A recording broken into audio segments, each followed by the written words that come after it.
Hello everyone. So this is Rishabh. I'll just explain quickly what I coded for the Terrarium generator. So as you can see in VS Code, at line 12, the interface is built as the interface is built as a single self-contained HTML file, and the visual style uses CSS custom properties. And at line 12, to keep the glass dark aesthetic consistent across every single panel, slider, and button without repeating color values. The root value is defined here. And the camera is a perspective camera, which you can see at line over here at line 254 with a field of view of 45 degrees, a natural focal length that avoids the fisheye distortion you get from wider angles. And code for orbit control starts at 220. Yeah, over here. So I did that. And I was also responsible for the asset catalog and model loading. Um, all, yeah. All placeable objects are described in the assets objects at lines 201 to 215. Each entry is a plain data object. It has a model path pointing to a GLTF file, a default scale that controls how large the object should appear in the scene, and an airborne flag that determines whether the object sits on the soil or floats above it. The butterfly at 211, for example, has airborne set to true and a float height of 1.3, which keeps it hovering above the plants. I'll just show you guys that. So yeah, that's it makes the butterfly float like that. Oh, that shouldn't be happening, but yeah, maybe yeah, that was a glitch. Um, yeah. And um Model, yeah, model loading is at lines 651 to 657. Um, yeah. It uses a cache object called underscore cache. The first time a model path is requested, GLTF loader makes a network request and stores the result.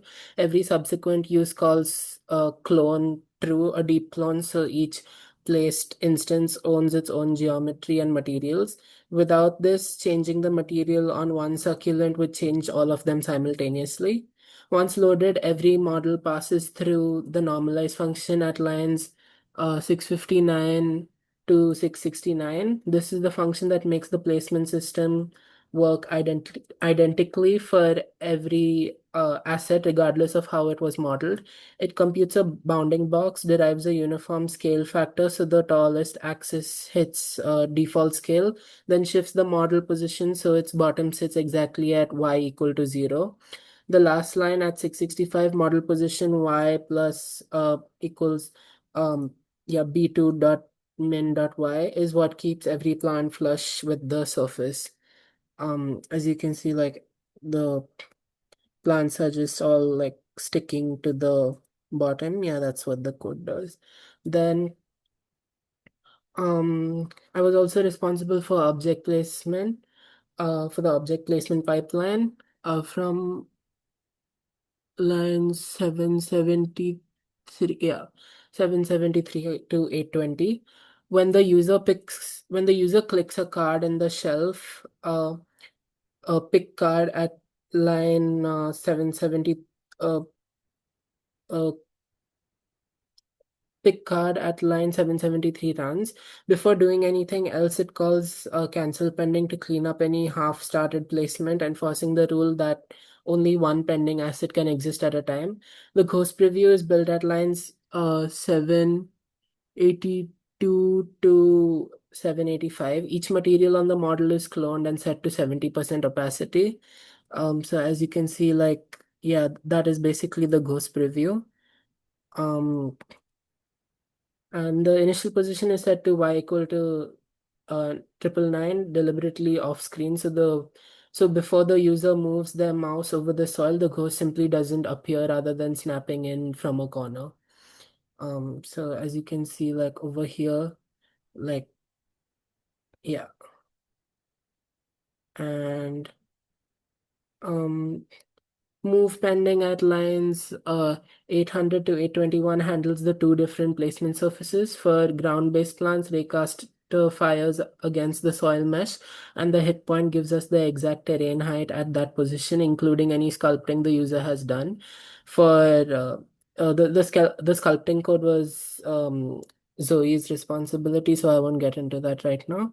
But for airborne objects like butterflies at lines 804 to 810, we instead intersect against an invisible three-plane positioned at the asset's floating height. The distinction means a butterfly always hovers at a consistent altitude, while plants always sit on the ground, and both use the same placement code path.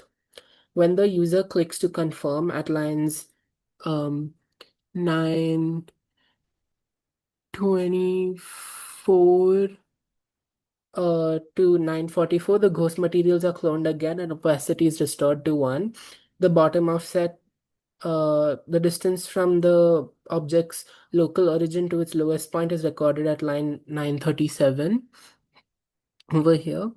And that value is what reset all at line 572 uses to keep every object flush with the terrain after any sculpting. 572 is um here, yeah, the function reset all. And I was also responsible for the design mode versus view mode. So the two mode buttons at lines um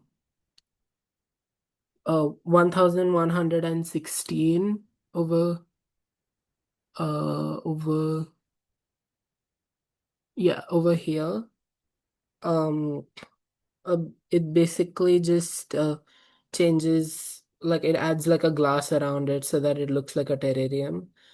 Um yeah. So it adds the glass around it, and you can see everything that changes. The active button style toggles via um, the CSS class, and bottle grp.visible flips between true and false. The glass bottle geometry built at lines 600 to 603 exists in the scene at all times. In design mode, it is simply invisible, which avoids the cost of rebuilding it each time the user switches.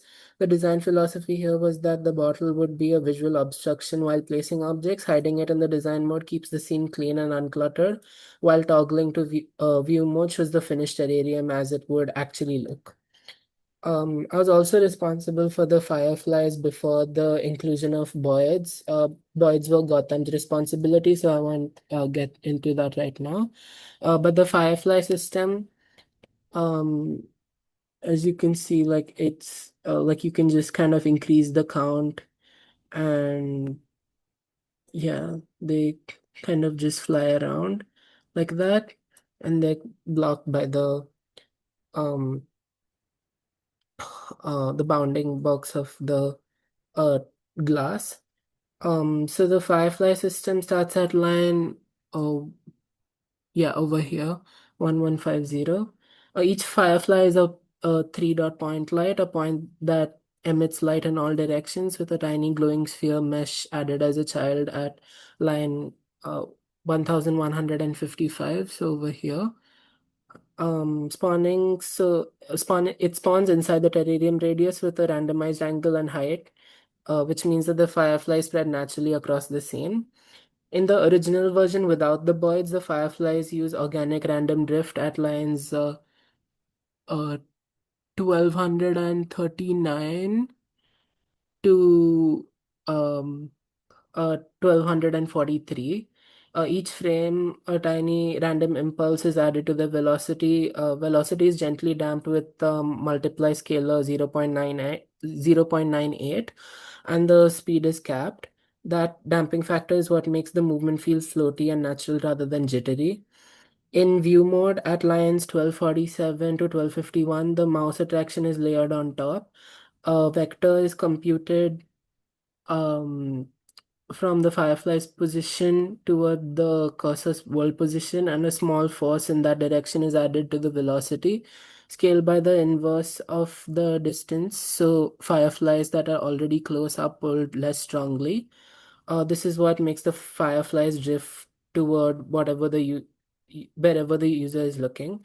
The glow pulse at line 1266 uses a sine wave offset by each firefly's individual phase value. Because each firefly has a different phase, they all pulse at slightly different rhythms, which avoids the visual synchrony that would make them look mechanical. And yeah, now I'll pass it on to my group mates. Thank you.